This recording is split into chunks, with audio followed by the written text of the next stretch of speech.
1998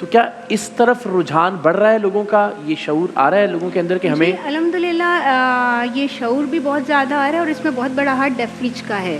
اور اس میں بیسیکلی ابھی جس طرح کہ ابھی آپ نے مینشن کیا تھا کہ 5% بچے جو ہیں وہ ایجوکیشن لے رہے ہیں, اور ظاہری بات ہے ڈیف ریچ جو ہے ایک ڈونیشن بیسڈ آرگنائزیشن ہے, اور ظاہری بات ہے وہ ایک پیرنٹ اسکول ہر جگہ نہیں اوپن کر سکتا. سو کرنٹلی ڈیف ریچ جو ہے وہ 50 سیٹلائٹ اسکولس جو ہے ہمارا ٹارگیٹ ہے کہ 2024 میں ہم ایٹ لیسٹ ایجوکیشن کو جتنا زیادہ ایکسپینڈ کر سکیں.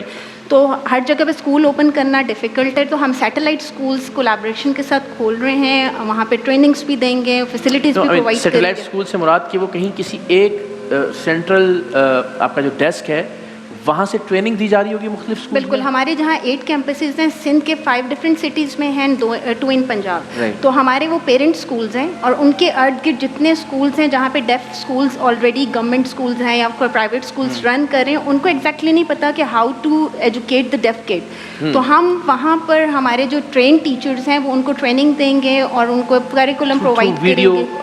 بالکل, ہم ڈیجیٹل لرننگ پروگرام پہ بھی کام کر رہے ہیں, تو ہم ایک کریکولم اوور آل ڈیولپ کر رہے ہیں. اس کریکولم کی بیس پر free of cost website سے آپ کریکولم وہ یوز کر سکتے ہیں, اور پھر ہمارے ٹیچرس ان کو ٹرین کریں گے. تو ہم ایجوکیشن سسٹم کو ایکسپینڈ کر رہے ہیں, اور یہی اویئرنیس پیرنٹس ٹریننگ پروگرام کے تھرو. تو اب ماشاء اللہ ہمارے اتنے بچے ہیں کہ جو سائن لینگویج میں تو خود پیرنٹس کو بھی انہوں نے مطلب خود بھی پیرنٹس بھی امپروو کیا انہوں نے سائن لینگویج, بٹ فردر یہ کہ وہ اپنے پیرنٹس کو سپورٹ کریں. جن بچوں کو پیرنٹس یہ سوچ رہے تھے کہ ہمارے اوپر لائبلٹی ہیں, آج ان کے ہیئرنگ بچے ان کو چھوڑ چکے ہیں. یعنی ایک ایسا بچہ کہ جس کی زندگی بس بالکل سمجھیے کہ وہ لا حاصل لگتی ہے, کہ وہ اب سن بول نہیں سکتا ہے, اس کا مطلب وہ بالکل نہ صرف یہ کہ ایک ناکارہ فرد ہے معاشرے کا, بلکہ بوجھ ہے سب کے اوپر. وہی بچہ اگر تربیت لے لیتا ہے, ٹریننگ کی طرف آ جاتا ہے, اسے اچھی تعلیم ملتی ہے, تو وہ کارآمد ترین فرد بن سکتا ہے. اللہ نے اس کو شاید دوسروں سے زیادہ کچھ صلاحیتوں سے نوازا ہوگا. اگر ایک صلاحیت تو آپ کو میں دیکھ رہا تھا تو مجھے بڑا دلچسپ بھی لگ رہا تھا کہ آپ کی باڈی لینگویج ذرا ضرورت سے زیادہ, اس لیے بیکاز آپ سائن لینگویج کے ایکسپرٹ بھی ہیں, بلکہ انہوں نے ڈیمونسٹریٹ بھی کیا تھا نا کہ ہمارے بچے آئے ہوئے تھے. اور اس میں تو یہ ذرا بتائیے گا کہ یہ کیا ایک آسان کام ہے, یعنی سب باتیں ہو سکتی ہیں, کوئی ایسی بات جو نہیں کر سکتے آپ سائن لینگویج میں؟ ویری ایزی لینگویج, اگر ہم اس کو ایک لینگویج کے طور پہ سمجھنا چاہیں. دیکھیں میں ہر دفعہ ہر کسی کو یہی بات کرتی ہوں کہ ہم اس کو نا اس طرح سمجھتے ہیں کہ پتہ نہیں کون سی زبان ہے. اب میں ایک جرنلی آپ سے پوچھوں آپ چائے کیسے پیتے ہیں, ٹھیک ہے, تو آپ کیسے پیتے ہیں چائے؟ تو ہم کہتے ہیں میں تو پیتا نہیں, یہ پیتے ہیں اور یہ پیتے ہی رہتے ہیں. یہ چائے کا اشارہ ہے.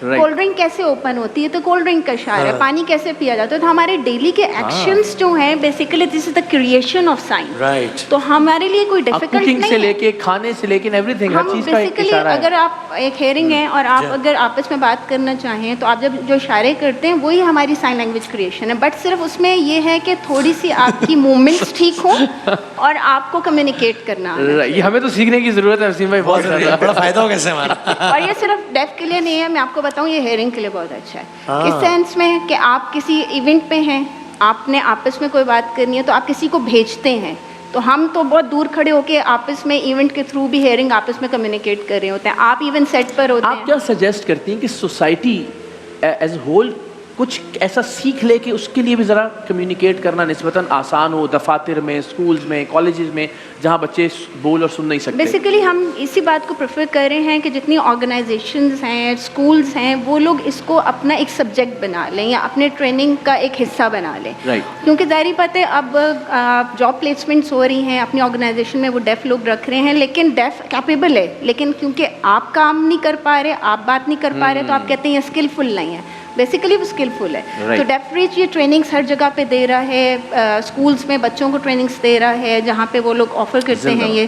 تو اس طرح بہت بڑے لیول پہ ہم لوگ کام کر رہے ہیں. بس مختصراً ذرا بتائیے گا فیصل صاحب کہ کیا سکسیس سٹوریز ہیں, کس طرح کے کام زیادہ اچھے سے کر پاتے ہیں ایسے بچے, اینڈ اگین جو لوگ اس قافلے میں شامل ہونا چاہتے ہیں کسی بھی طرح سے مدد کرتے ہوئے, ان کے لیے کوئی میسج اگر آپ دیکھیں.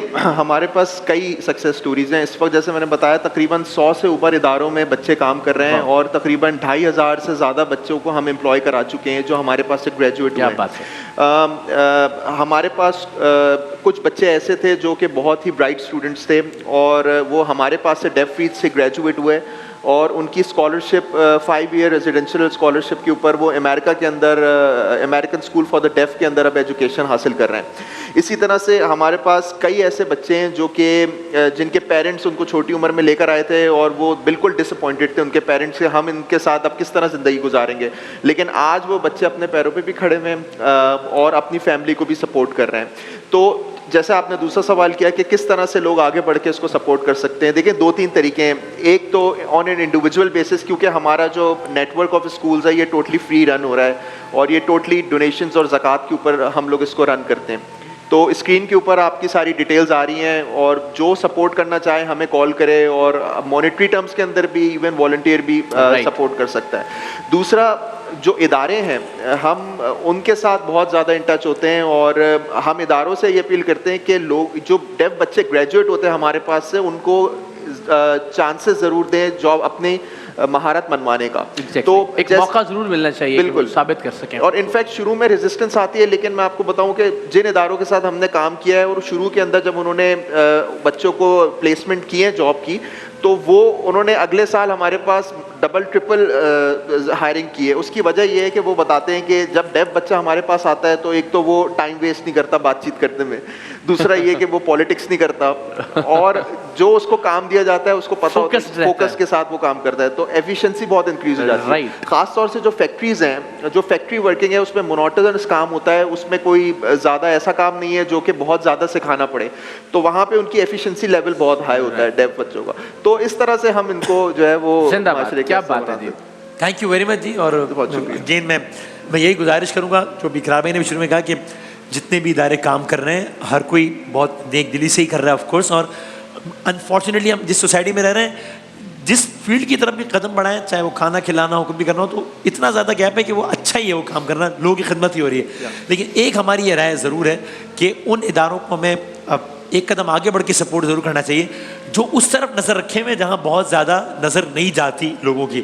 مطلب کوئی چھوٹا فگر نہیں جو بتا رہے ہیں کہ 10 لاکھ اگر بچے ہیں جو اتنی بنیادی ترین چیز سے محروم ہے کہ سن نہیں پا رہے, بول نہیں پا رہے, تو یہ کہنا ٹھیک ہے کہ اگر ان کی مدد نہ ہو تو بس وہ اپنے دور میں وہ دن کاٹ رہے ہیں لیکن ان کی کوالٹی آف لائف زیرو ہے. اب آپ سوچیں ایسے کسی بچے کو, ایسے کسی شخص کو جو یہ سوچ چکا ہے ذہنی طور پہ کہ اب میں نے بس ایسے ہی دن کاٹنے ہیں اور ایک دن اس دنیا سے چلے آنا ہے, اس کو اگر آپ یہ پیغام دیتے ہیں کہ نہیں بھائی زندگی باقی اور یہ کر کے آپ زندگی کی طرف واپس آ سکتے ہیں, تو یہ کتنا بڑا اجر ہے, اس کام کا کتنا بڑا اجر ہے. اس سوچ کے ساتھ آگے بڑھتے ہیں. اور میں بڑا خوشی ہے مجھے کہ لوگ یہ بات سن کے رسپونڈ بھی کرتے ہیں. کل جب وہ آئے ہوئے تھے جن کا تو ہم نے ایک درخواست کی, تو مجھے اس وقت ہمارے مسعود بھائی, ہمارے آپ جانتے ہیں مسعود بھائی کو, ان کا مجھے اس وقت میسج آیا کہ وہ 2 ہاتھ کے جو ہیں میری طرف سے آپ وعدہ کریں, تقریباً 1 ملین سے زیادہ, تو دیکھیں 1 ملین سے زیادہ کا. تو میں بہت شکر گزار ہوں کہ آپ لوگ اس پہ سن کے رسپونڈ بھی کرتے ہیں, بہت نوازش. تو یہ ایسی ہی ایک اپیل لے کے آج ہم پھر آئے ہیں آپ کے پاس, اور امید ہے کہ آپ لوگ رسپونڈ کریں گے. Sir thank you very much once again, بہت بہت شکریہ, اور بہت ساری دعائیں اور بہت ساری تالیوں کے ساتھ رخصت کرتے ہیں اور بریک پہ جاتے ہیں انشاءاللہ. Thank you so much.